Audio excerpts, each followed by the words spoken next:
Hi guys, Jared here. Previously on an older episode, I showed you guys how to hook up the Genesis Model 1, the Sega CD Model 2, and the 32X using the Sega Trio M1 in order to power all three of these. And then I said I was going to do a little video showing you how to get the best video quality from Voltron, as I call it. But I've since decided not to do that, because what I'm going to do is I'm actually going to do a video showcasing a wide assortment of retro consoles like the Super NES, the PC Engine, the NES, this, and many, many others. So I'm going to do basically a video basically saying how to connect all, or at least most, of the retro consoles with the best possible video output. Now, I don't have everything here in the apartment, but it'll give you a better idea of basically, you know, how to get started connecting these machines in the best possible way. But for this particular one, I wanted to just show you how to go about actually putting this together using cables like the Sega Trio M1. In other words, not using the original Sega cables, and actually getting the best possible results from this. Okay, so it's not so much about the quality of the video or anything like that. It's just about connecting the Sega Genesis, the Sega CD, and the 32X in such a way that you can basically limit the amount of cables you use. So the first thing is to go to Retro Game Cave and buy one of these. It doesn't have to be the Sega Trio M1, it could be the M2 or whatever. The reason why this particular one is called the M1 is because it all goes back to this. So in other words, if you have a Genesis Model 2, you're going to need the Sega Trio M2. Get it? It's really simple. It doesn't matter so much about which version of this you have. It's always to do with this. This is your base. So if you have the Model 1, you're going to want the Sega Trio M1. And why do you want this? For those that didn't see that particular video, let me just go like this, ghetto style here. It's so that you can do this. It's so that you can connect your Sega CD, your Genesis, and the 32X all with, well, with this beauty right here.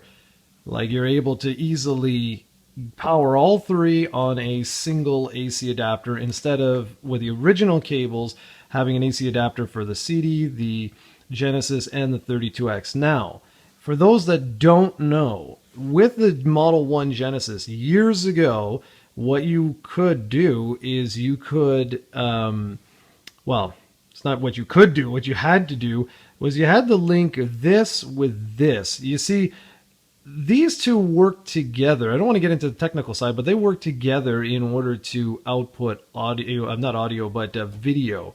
And there was this weird link cable that you had to link the two together and then go out, but like from this to the TV. But it was all screwed up because you also had your 3 AC adapters. And then if you wanted stereo sound, it was like, well, how the hell do I do that? Because the link cable was going from here over, didn't really work. So then anyways, it was a mess, okay? So what I wanted to show you guys was, number one, pick up the Sega Trio M1, okay? That's the very first thing you want to do because it eliminates 3 cords, well, 2 cords right away. You don't need 2 other AC adapters. You can just keep 1 AC adapter that will power all 3. The next thing you're going to want to do is you're going to want to head to eBay and go to Retro Console Accessories and purchase a link cable like this. What's cool with this link cable is you'll notice that it's got two break-offs. One, this end goes into the 32X, but this one, which is really unique, will actually go into the stereo out on the front of the Genesis 1, which will then allow this to have stereo sound. It'll actually allow this to take both signals and then output that to your TV, And you're going to do that via that right there, which is, it'll say right on it, if I can stop moving, see, Genesis 2 Sync SCART. Do not use on XRGB unit. Well, the idea with this is you then go from the output on the 32X directly to your TV. You just schlunk, connect that in, and that's it. So I'm going to go ahead and do that because I can't do it one-handed here, and we'll take a look at it. Okay, so here it is all connected. So we've got the Sega Trio M1 powering 1, 2, 3. We've got the audio cable. Let's turn this around. That's plugged into the Genesis to give it stereo sound, and that is broken off into the lead you see right there. And then if we follow the lower section, it goes right into the in of this, and then the out goes straight here to your TV or to your upscaler, which again we'll be talking, this is an RGB SCART, but I'll be talking about that in the video where I discuss the basically the way of getting the best possible picture quality from this particular configuration. So do you realize in terms of external cables now, we've just got this going to the wall, and we've got this going to your TV or upscaler, and that's it. That's it.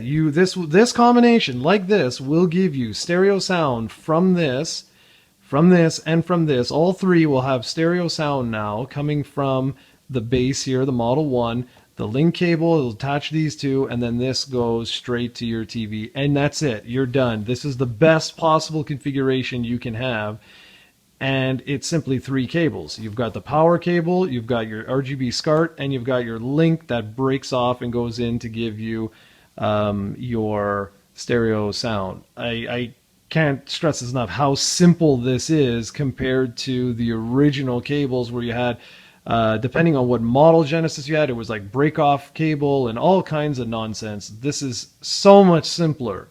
So those two sites again are Retro Game Cave for the Sega Trio. It doesn't have to be M1, it can be M2.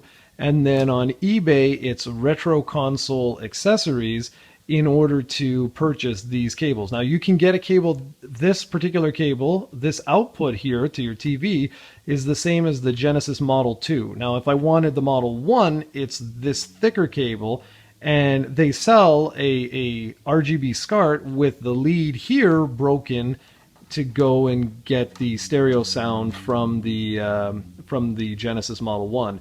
If you had the Genesis Model 2, you could simply use this same cable. If you were going to omit the 32X as a whole. So I hope that makes sense. Anyways, that was it. Just a little video to show you guys 3 phenomenal cables, 2 excellent sellers that really, if you are into the combination of it doesn't matter, even if you omit the Sega 32X, but if you have a CD or just the Genesis alone, I highly recommend you go and check out both Retro Game Cave and Retro Console Accessories. And I mean, really, only having 2 cables go out to your TV, well, your TV, one to your TV and then one to the power, is pretty damn remarkable. And then here you go, there it is. This is Voltron powered up and ready to go.